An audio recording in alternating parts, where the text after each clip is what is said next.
12 লাখেরও বেশি মানুষের স্বাস্থ্যসেবার অন্যতম ভরসা মাদারীপুর সদর হাসপাতাল। 2023 সালে হাসপাতালটিকে 100 শয্যা থেকে 250 শয্যায় উন্নীত করা হলেও এখনো চলছে পুরানো জনবল কাঠামোতেই। হাসপাতালের 54 জন চিকিৎসকের পদের বিপরীতে কর্মরত আছেন মাত্র 16 জন। শূন্য রয়েছে 38টি পদ। এছাড়া নার্স ও অন্যান্য কর্মচারী মিলিয়ে আরও 33টি পদ খালি রয়েছে। 250 শয্যার পূর্ণাঙ্গ হাসপাতাল পরিচালনার জন্য প্রয়োজনীয় 267টি পদের মধ্যে শূন্য রয়েছে 102টি। প্রতিদিন গড়ে 250 থেকে 400 রোগী ভর্তি থাকলেও নেই পর্যাপ্ত বেড। শিশু ওয়ার্ডে একটি বেডেই 2 থেকে 4 জন রোগীকে চিকিৎসা নিতে দেখা যায়। অনেক রোগী বাধ্য হয়ে হাসপাতালের মেঝেতে অবস্থান করছেন। ডাক্তাররা রিপোর্ট চাইয়া কিছু বলে না। এটা কোনো মেডিকেল না, এটা হচ্ছে কসাইখানা। একটা সিটে দেখা যায় 2 জন 3 জন, অনেক সময় 4 জনও দেয়। এরা থাকতে খুব কষ্ট হয়। এই জায়গাটাও গতকালকে নোংরা ছিল। একটা সিটে 2 জন 3 জন করে এই বাচ্চা থাকে। রোগী ও স্বজনদের অভিযোগ, হাসপাতাল থেকে প্রয়োজনীয় ওষুধ পাওয়া যায় না। অধিকাংশ ওষুধ বাইরে থেকে কিনতে হয়। এছাড়া টয়লেট ও ওয়ার্ডের পরিষ্কার পরিচ্ছন্নতা নিয়েও রয়েছে নানা অভিযোগ। গরিবরা তো আসে সারের লাগে, অন্তত অর্ধেক দেখ অর্ধেক না দেখ, কিছুই দেন একটা সব ইন্টারটাল কেনা লাগে। ডাক্তারের প্রেসক্রিপশন লেগেছে, যত ওষুধ বাইরে থেকে কিনে আনছি, এখানে কোনো ওষুধ দেওয়া হয়নি। টয়লেটে যাওয়াই যায় না। আজকে সকালবেলা 2 থেকে 3 বার অবজেকশন দিয়ে আমি টয়লেট পরিষ্কার করাইছি। হাসপাতালে চক্ষু ও কার্ডিওলজি বিশেষজ্ঞ চিকিৎসক দীর্ঘদিন ধরে নেই। গুরুতর রোগীদের অধিকাংশকেই উন্নত চিকিৎসার জন্য পাঠিয়ে দেওয়া হয় ফরিদপুর বা ঢাকায়। এতে বাড়ছে ভোগান্তি ও চিকিৎসা ব্যয়। ইনজেক্টেবল যে ওষুধগুলো, সেই ওষুধগুলোর প্রায় শেষ পর্যায়ে। সেই ওষুধগুলো অনেকগুলোই হয়তো আমাদের বাইরে থেকে কিনে আনাতে হচ্ছে রোগীদেরকে দিয়ে। কিছুদিন আগে স্যালাইন খাতে সংকট দেখা দেওয়াতে আমরা অন্য উৎস থেকে ম্যানেজ করে কিছু স্যালাইন ক্রয় করেছি এবং সেই স্যালাইনগুলো দিয়ে এখন আমরা রোগীদের সেবা দিয়ে যাচ্ছি, এখনো চলমান রয়েছে। জেলা সদর হাসপাতালের নানা সংকট দ্রুত সমাধান করে কাঙ্ক্ষিত স্বাস্থ্যসেবা নিশ্চিত করার দাবি স্থানীয়দের। One national desk.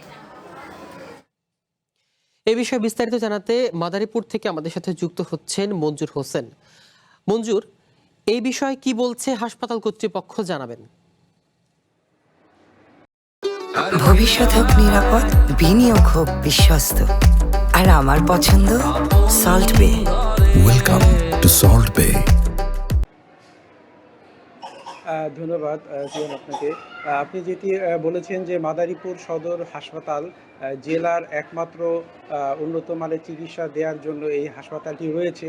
এখানে মূলত যে হাসপাতাল এখন 250 শয্যা কার্যক্রম চালাচ্ছে, এটি মূলত 100 শয্যার যে জনবল রয়েছে সেই জনবল দিয়েই কিন্তু 250 শয্যার চিকিৎসা সেবা দিয়ে যাচ্ছে।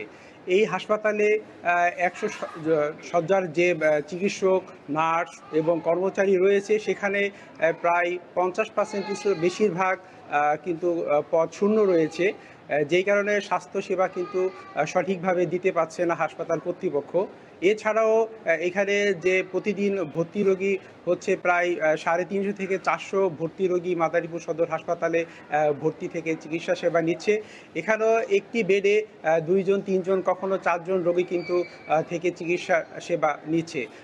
এর কারণে যে যারা রোগী রয়েছেন, রোগীর স্বজনরা রয়েছেন, তারা কিন্তু যে প্রকৃত স্বাস্থ্যসেবা এখানে এসে থাকার পরে সেটা থেকেও তারা বঞ্চিত হচ্ছেন।